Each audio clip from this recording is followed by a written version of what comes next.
What's up? I'm Skylar Gray, and I'm at Lollapalooza. Well, yeah, my first single is called Invisible, and my album's called Invincible.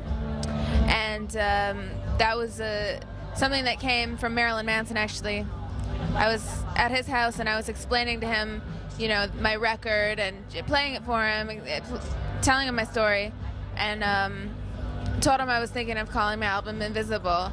And my only worry with that was Skylar Gray is the superhero version of me, and so the emotion of feeling invisible was something I felt before I became Skylar Gray. So it didn't really work for me as a title. Kinda did. And he was just like, well, why don't you just add the N in and it becomes Invincible, spelled wrong. I was like, oh, I wish I would have thought of that. Yeah, so it stuck.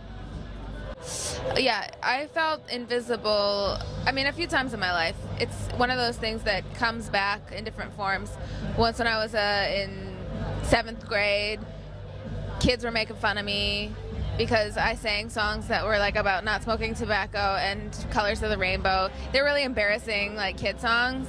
I was making a living, but they were like making fun of me. So not just that, but I just felt like a loner, like nobody was interested in my same things I was interested in. So and then again in high school, you know, I struggled a little bit with an eating disorder, felt undesirable as a woman. And then a few years ago, my music career totally fell apart, and I had given my entire life to it, you know, all of my money, my time, everything. It was just music, music, music.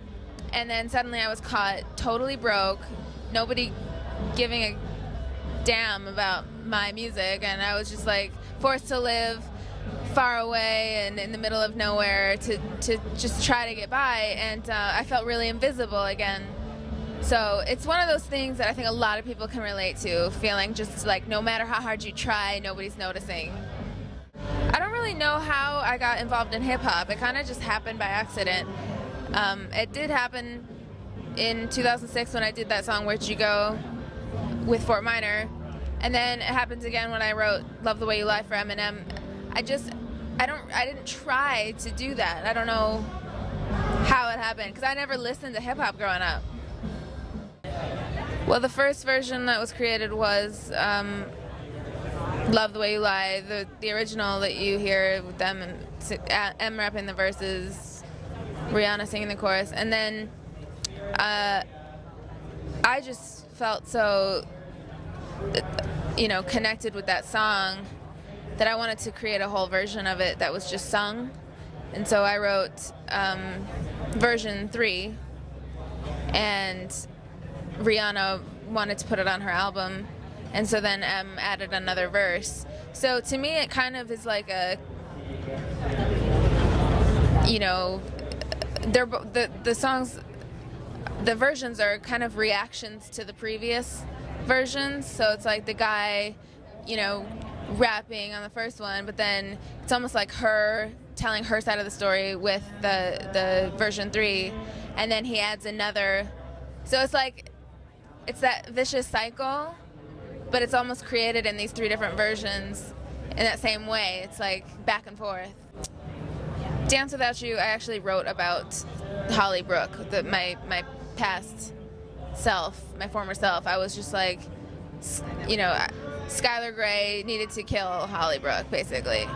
And, so, you know, you can think of it as just, if there's a piece of yourself you don't like and you want to get rid of it, you can do a lot of different things. You can go to therapy, whatever.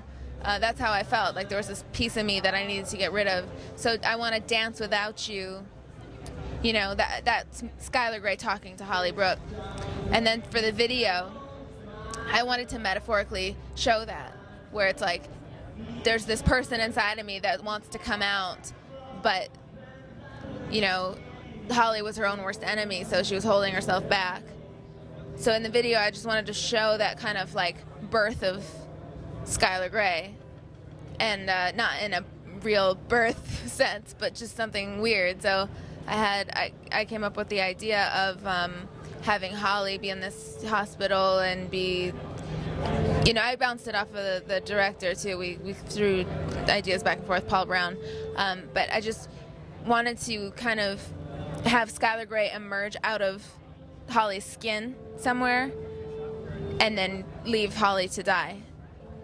And that's what we did. It's a little frightening. Well, I went through a major transformation after a few really difficult years of my life.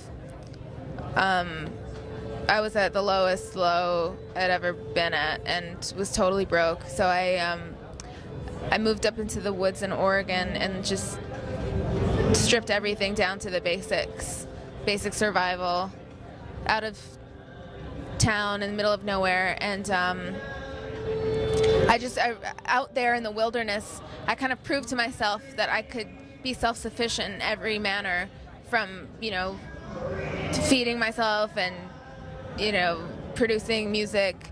I had my own little recording studio where I taught myself how to produce everything, and I just realized that I was capable of anything I set my mind to. And finding that strength made me decide to change my name, change my sound, just kind of take control of my life and create this superhero version of me. Well, I mean, life is hard and there's a lot of struggle, and I just know that there's a reason I'm here. So sometimes when I feel like I might as well be dead, I just push through a little bit further, because I know that in that gray area of life, in the unknowns, there are also opportunities. Not just negative things, but positive things can come out of unknowns. So I just hold on to that.